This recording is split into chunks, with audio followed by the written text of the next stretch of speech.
오늘은 토마토 투자자문의 강재현 운용혁과 이야기 나눠보겠습니다. 안녕하세요. 네, 안녕하십니까. 네. 강재윤입니다. 우리 증시도 그렇고 미증시도 그렇고 지금 하락의 시그널을 과연 보내고 있는 것인가, 시장의 마음은 어떨 것인가, 지금까지의 시장 분위기를 좀 읽어주시죠. 우선은 이제 미증시 자체는 하락이 세게 떨어진 배경 자체가 뭐 영국에서도 이제 이번에 물가 지수가 9%까지 급등하는 모습을 보여줬었는데 결국 이제 인플레이션에 대한 부분이 기업들의 실적이라든지 경기에 대한 우려를 다시 한번 더 부각시킨 그런 케이스였는데 이제 어제 같은 경우는 이제 유통업체들의 실적 발표였었죠. 그러니까 미국에서의 유통업체들의 실적 발표 내용을 보게 되면 결국 물가가 올라간 부분이 비용의 증가로 이어졌다 되고 그 부분이 결국 마진의 축소로 이어졌기 때문에 앞으로도 유통업체 쪽에서도 이제 실적에 대한 경계감이 굉장히 높아진다 이렇게 된 거죠. 그러다 보니까 미국에서 이제 빅테크 관련해서 이제 아마존이 있는데 아마존의 급락이라든지 그 외적인 유통업체들 이쪽에서의 하락이라는 부분이 전체적으로 시장에서 하락을 또 끌고 내려간 그런 모습을 보여줬었다 되죠. 사실 이 부분은 어떻게 보면 이제 어느 정도는 시장에서 그동안 계속해서 나왔던 그런 내용들이긴 한데 이 부분이 그래도 상대적으로 오프라인 유통 같은 경우는 괜찮을 거다라는 부분도 있었습니다. 근데 그 부분 역시도 영향을 받는다. 이 부분이 결국은 하락을 크게 나타낸 그런 배경이다. 이렇게 봐야 될 것이고요. 그 미증시 같은 경우는 내일 모레, 내일이죠. 금요일 날이 이제 옵션 만기입니다. 그래서 옵션 만기에 따른 변동성이 서서히 조금 완화되는 듯한 모습을 보여주다가 이제 옵션 만기까지는 변동성 자체가 좀 더 이어질 가능성이 최소한 열려 있다 정도. 이렇게 보셔야 될 것 같습니다.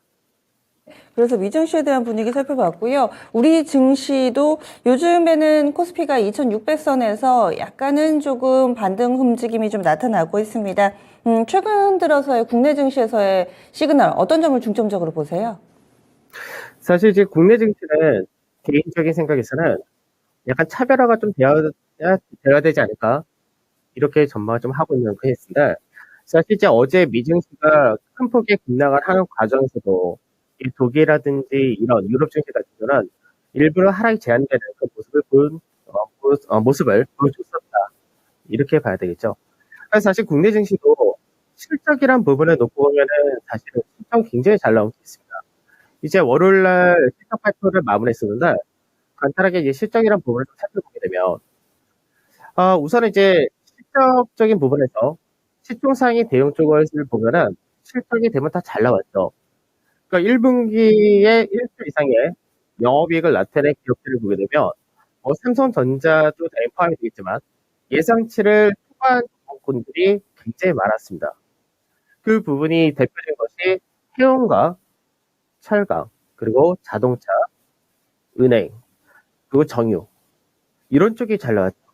그러니까 이들의 특징은 전체적으로 보면은 이제 수출 관련주 이렇게도 볼 수 있는데 제가 환율 효과를 보는 기업들 같은 경우는 실적이 굉장히 잘 나왔다 이렇게 볼 수 있는 케이스입니다.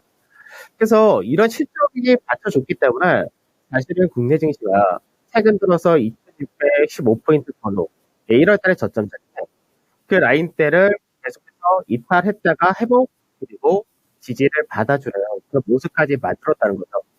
사실 오늘 미증시가 굉장히 큰 폭의 급락이 없었다면 국내 증시 자체는 시장에서 이제 주요 라인대를 회복하고 안착하는 그런 과정으로 진입할 수 있었던 그런 케이스였다라고 볼 수 있습니다. 근데 현재는 미증시 같은 경우는 밸류적인 부담도 있고 앞으로의 시장 전망도 굉장히 불투명하기 때문에 이런 부분에서는 미증시가 큰 폭의 하락이 아닌 어느 정도의 이제 안정화만 좀 찾아주면은 국내 증시가 차별화가 될 수 있는 배경은 어느 정도 만들어졌다 이렇게 보고 있는 케이스인데 특히 이제 수급적인 부분에서 어제 같은 경우는 외국인의 매수가 소폭 들어온 모습이 있었죠. 사실 이제 지난주 금요일부터 국내 증시가 반등이 나올 때 반등의 중심이 이제 대응주를 중심으로 나타낸다 됩니다. 사실 그 부분은 수급적인 부분에서도 외국인들이 그동안 선물에서 누적 매도가 굉장히 많은 케이스였는데 그 부분을 일정 부분 청산하는 그런 흐름을 보여주면서 프로그램 매수 이게 같이 연동돼서 대형주 쪽에서 좀 더 강한 흐름을 보여줬었다 이렇게 되는 케이스인데요. 그러면 실제적으로 이제 대형주에서 이제 체크해야 될 부분은 어떤 거냐면, 사실 이제 대형 지수도 보게 되면 결과적으로는 지금 현재 1월 달에 저점 자리와 그리고 3월 달에 저점 자리, 그리고 어제의 종가 다 똑같습니다. 뭐 차이라고 해봤자 뭐 0.01%, 0.02%이 정도의 차이밖에 나타나지 않는다는데, 그러면 결국은 지수는 계속해서 1월 달에 저점 자리를 중심으로 해서 이탈했다가 회복했다가 다시 오늘 같은 경우 다시 또 이탈한 흐름이 나타나겠죠. 그리고 이제 내일 정도에 다시가 회복해주는 흐름까지 나타내준다면은 뭐 상당히 긍정적으로 바라볼 수 있겠지만 아직 이 부분은 확인을 해야 되니까. 그러면 사실 이제 아까 실질적인 부분에서 국내 기업들의 실적이 굉장히 잘 나왔다 말씀드렸습니다. 그러면 지수 자체는 1월 달에 저점 자리에서 왔다 갔다 한 동안에 사실 굉장히 많은 변화가 있었는데, 그게 어떤 변화냐면 1월 달에 저점 자리 대형 지수를 기준할 때는 2,575포인트 정도였는데 이 가격이 거의 똑같죠. 그러니까 똑같은 상태에서 차이는 뭐냐면 1월 달에는 시장 자체가 성장과 가치 이런 거 상관없이 다 무너졌었죠. 그리고 나서 3월 달 저점 만들 때 그때는 오히려 시장에서의 반등이라는 부분이 성장주를 중심으로 가파른 반등이 나타났었답니다. 그러니까 이 당시에는 삼성바이오로직스라든지 네이버, 카카오, 그리고 카카오뱅크 이런 쪽이 상당히 강했었죠. 근데 이제 3월 중순 이후 그리고 이제 최근까지의 흐름을 보게 되면 오히려 이때는 반등이 삼성 SDI, 현대차, LG화학, 기아, 그리고 이제 뭐 SK이노베이션이랑 LG에너지솔루션 이런 쪽이 강세되었죠. 이들의 강세는 결국 실적이었다는 얘기입니다. 그러니까 국내 증시 자체가 실적이 발표되고 실적을 기반으로 한 앞으로의 성장이라든지 실적 성장 그리고 밸류 이런 것들을 보게 되니까 시장에서는 이제 실적을 중심으로 재평가를 받고 있는 과정을 만들었다는 거죠. 사실 이 부분이 왜 중요하면 지금처럼 매크로 시장이 불안한 시장에서는 실적 말고 기대대가 없습니다. 그러니까 매크로적인 부분에서 지금 현재 러시아나 우크라이나 문제는 언제 풀릴지 모르는 상태이고요. 중국의 경제 봉쇄란 부분은 이제 6월 중순까지 서서히 완화한다라고는 하고 있지만 이 부분도 아직까지 확정된 부분은 아니기 때문에 결국 그런 매크로 변수가 완화되기 전까지는 시장 자체가 실적을 기반으로 받쳐주는 그 과정이 필요하다는 얘기죠. 그러다 보니까 지금 현재 결과적으로는 1월달 저점 대비 3월달까지는 성장주 중심의 반등이 나타났고 오히려 전차라든지 2차 전지 중심의 모빌리티 쪽이 하락했던 거고 3월달 저점 이후에 지금까지는 지수는 같은 자리지만 고밸류 성장주들이 하락한 반면에 실적주를 중심으로 반전을 했던 얘기입니다. 그래서 결국은 지수는 같은 위치지만 현재 시가총액 상위 종목에서 영업이익이 1조가 안 되는 성장주는 사실 이게 몇 개 남지 않았습니다. 그 외적으로 앞서 기준에 말했던 것들은 대부분 밑으로 떨어져 있는데 국내 증시 자체가 거래소에서 시가총액 22 종목이 전체 코스피의 50% 이상을 차지하고 있기 때문에 그런 부분을 볼 때는 이제 국내 증시가 어느 정도는 실적 기반으로 바닥이란 부분 그리고 추가적인 하락을 방어할 수 있는 여력은 열려 있다 정도 이렇게 보셔도 될 것 같습니다. 그러면은 이제 제일 중요한 거는 결국 수급이라는 부분인데 수급에서 우선은 이제 최근 들어서 외국인의 매수라든지 이런 부분은 대부분이 아까도 말씀드렸듯이 선물, 그러니까 외국인들이 선물에서 대규모의 매도했던 부분을 얼마만큼 청산을 했느냐 결국 그 부분인 거고 지금 현재는 외국인의 선물 쪽에서의 흐름과 금융 투자를 중심한 프로그램이 거의 연동이 되어 있습니다. 그러니까 외국인들 지난주 금요일날 대규모로 선물을 매수해 주니까 금융 투자라든지 이쪽에서는 바로 선물을 매도하고 바로 선물 이쪽을 매수한 흐름이 나타나죠. 그러니까 어제 같은 경우는 외국인들이 거래소에서 매수가 들어갔지만 선물에서는 매도를 했죠. 그러면 프로그램에서는 금융 투자가 선물 매수, 금융 투자가 현물 매도. 그러니까 체감이 별로다라는 게 사실 이런 부분입니다. 그래서 최근 들어서는 외국인들의 실적 발표가 끝난 이후 사실 현물 쪽에서는 어느 정도 매도가 완화된 흐름까지도 보여줬다가 되기 때문에 그러면 오늘 국내 증시 자체는 출발 자체가 1.5% 정도의 하루 출발을 할 텐데, 그러고 나서 외국인들이 시장에서 선물에서의 이제 환매수, 이 부분을 어느 정도 해줄 수 있느냐, 이게 오늘 반등할 수 있느냐, 이렇게 될 것이고요. 또 시장에서 지금 공포스러운 분위기가 이어지는 건 굉장히 오래되고 있습니다. 그럼 현재 아직까지 확연하게 매크로 지표라든지 뭔가 보인 것은 없지만, 시장에서 1분기 실적 발표 이후에 증권사에서의 이제 영업이익 전망 자체가 굉장히 좋아지고 있죠. 그래서 사실 우리가 작년 7월 달부터 지수는 하락하기 시작을 했었는데, 이때 대비해서 영업이익은 굉장히 많이 높아졌죠. 현재는 영업이익 전망 자체가 260조가 넘어가 있는 그런 상태인데, 반대로 주가 같은 경우는 지금 현재 2600선 왔다 갔다 한다 보니까 지금 이 자체가 디커플링인 거죠. 그러니까 실적에 대한 전망은 좋아지는데 지수 자체가 못 올라간다는 부분.